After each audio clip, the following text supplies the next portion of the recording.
Dans la vie, certaines personnes se dépassent pendant que d'autres se font dépasser. Bienvenue sur Obsession Progression, le podcast des compétiteurs qui sont obsessifs de l'amélioration. Je m'appelle Nathan Delacoste, je suis préparateur mental spécialisé dans les sports extrêmes. J'accompagne surtout des athlètes internationaux comme les skieurs et snowboarders en équipe de France.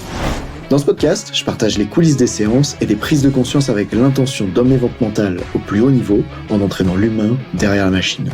Pour cette quête de performance, je vous parle à la fois mindset, cohésion de groupe, discours d'avant-match, résilience et gestion des émotions.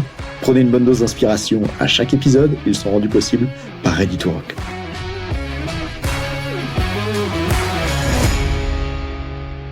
C'est grâce à moi si les athlètes gagnent, évidemment. Et quand ils perdent, c'est aussi ma faute. Peut-être pas exactement. Dans cet épisode, ce que j'aimerais voir avec toi, c'est à qui appartient la responsabilité des résultats. Et pour ça, j'aurais commencé par parler de la situation que je vis actuellement. C'est-à-dire que là, on est en février 2024 et la moitié des athlètes que j'accompagne, on va dire, font des perfs de ouf. Il y en a qui gagnent au plus haut niveau mondial en Coupe du Monde. Il y en a qui prennent des médailles aux Jeux Olympiques jeunes.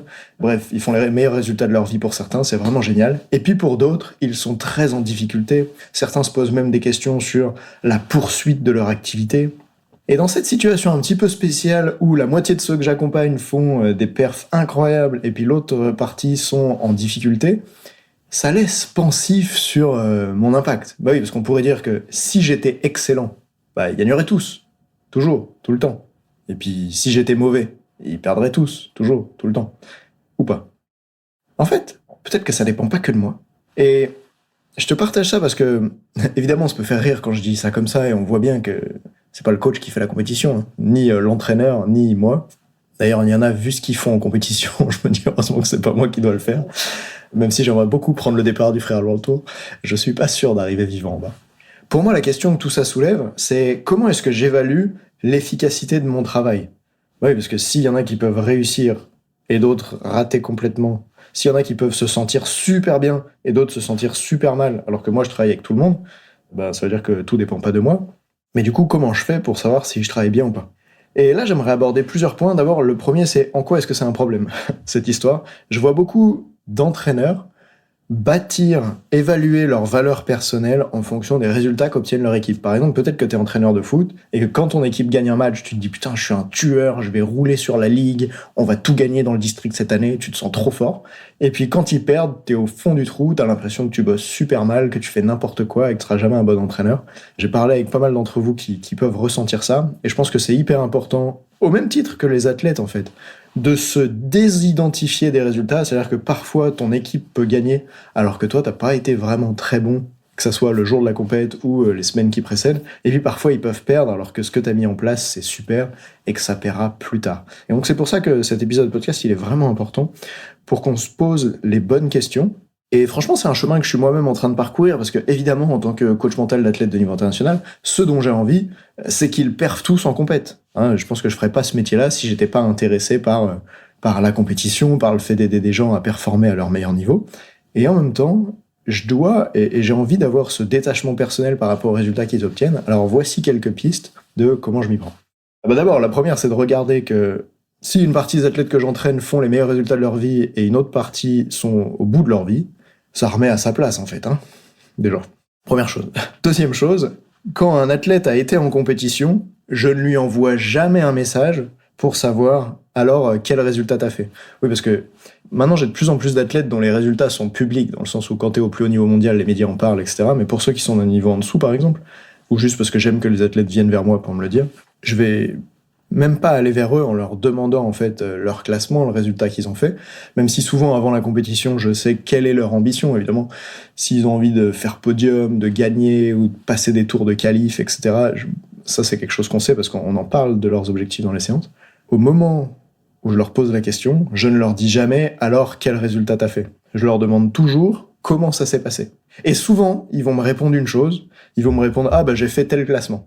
Et là je retourne vers eux et je leur dis, ok, maintenant dis-moi comment ça s'est passé. Et je repose la même question pour qu'ils comprennent que ce que j'attends, ce n'est pas le résultat, parce que j'ai envie de les aider à aller voir au-delà du résultat quel est le processus, est-ce qu'ils ont été bons dans le processus ou pas. Et des fois, il y en a qui vont me dire, ah oui, c'est vrai que j'ai pas eu le résultat que je voulais, mais par contre, waouh, c'est la première fois que je me sentais aussi bien au départ d'une compétition. Et ça a vachement de valeur en fait pour moi. D'ailleurs, c'est un des sujets dont on discutait à la fois quand je me suis fait accréditer par la Fédération française de ski, donc j'avais un entretien face à 3 personnes pour vérifier que, entre guillemets, j'étais à la hauteur ou accréditable pour pouvoir accompagner les membres des équipes de France d'après la Fédé. Et puis pareil avec l'Agence nationale du sport, c'est une question qu'on me pose à chaque fois, tiens, comment tu fais pour évaluer l'efficacité de ton travail?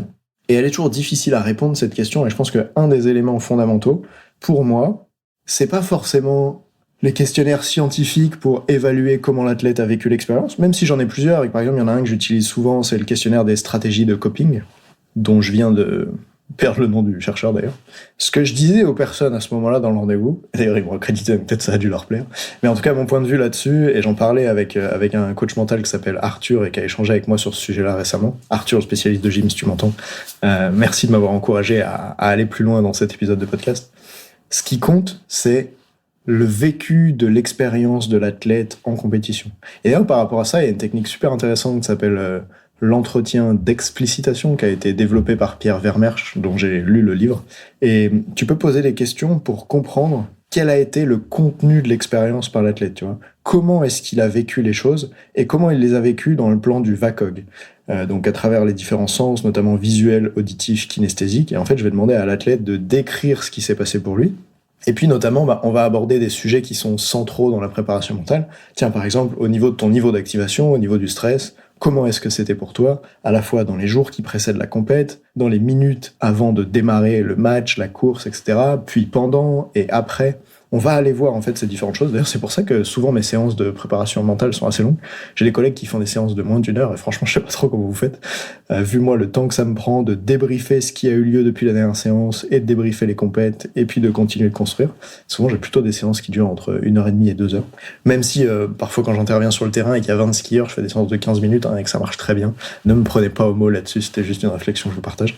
Et donc, après la compétition, en fonction du résultat des athlètes, ou même peu importe, je vais poser des questions pour savoir comment est-ce qu'ils ont vécu la compétition, et c'est beaucoup plus ça qui va m'aider à sentir est-ce qu'on a bien travaillé en amont ou pas, dans le sens où si avant ils me décrivaient des expériences de, je sais pas, ils dorment mal la nuit les jours qui précèdent, ils vomissent le matin avant d'y aller, j'ai une jeune en ski qui est comme ça, et puis là d'un coup elle arrive à la compète et elle se sent bien, elle a bien dormi dans la nuit qui précède, le matin elle a pas le ventre complètement retourné, et elle sent aussi, par exemple, qu'elle a fait la course à son meilleur niveau, et puis elle s'est ratée sur la dernière porte et elle a pas eu de chrono.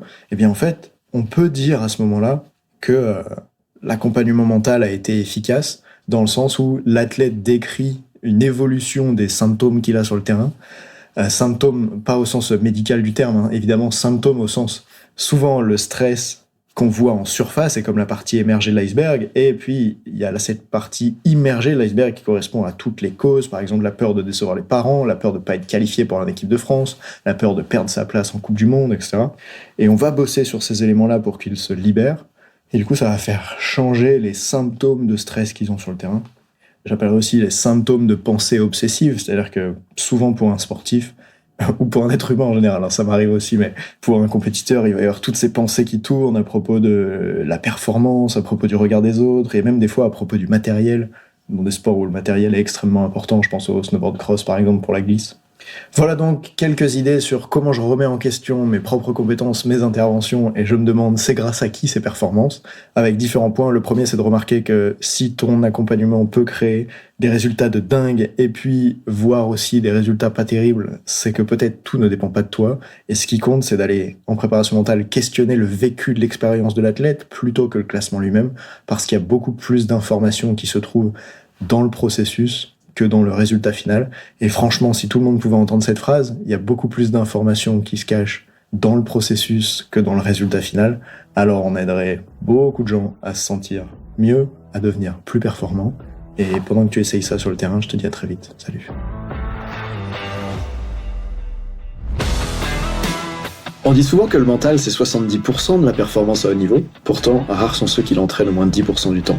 En écoutant jusqu'ici, t'as donné à la dimension mentale un peu plus de la place qu'elle mérite chaque semaine. Bien joué. Ma mission audacieuse, c'est d'aider le monde du sport à se transformer en profondeur, et je veux faire en sorte que plus aucun coach ne passe à côté de la psychologie de ses athlètes. C'est pour accomplir ça que je crée une tonne de vidéos sur YouTube et des épisodes comme celui que tu viens d'écouter. Alors, je vais pas te demander d'inscrire de force tes amis au podcast, et en même temps, si tu peux en parler à quelqu'un qui va l'adorer, quelqu'un à qui ça serait utile, ta recommandation, elle signifie beaucoup pour moi.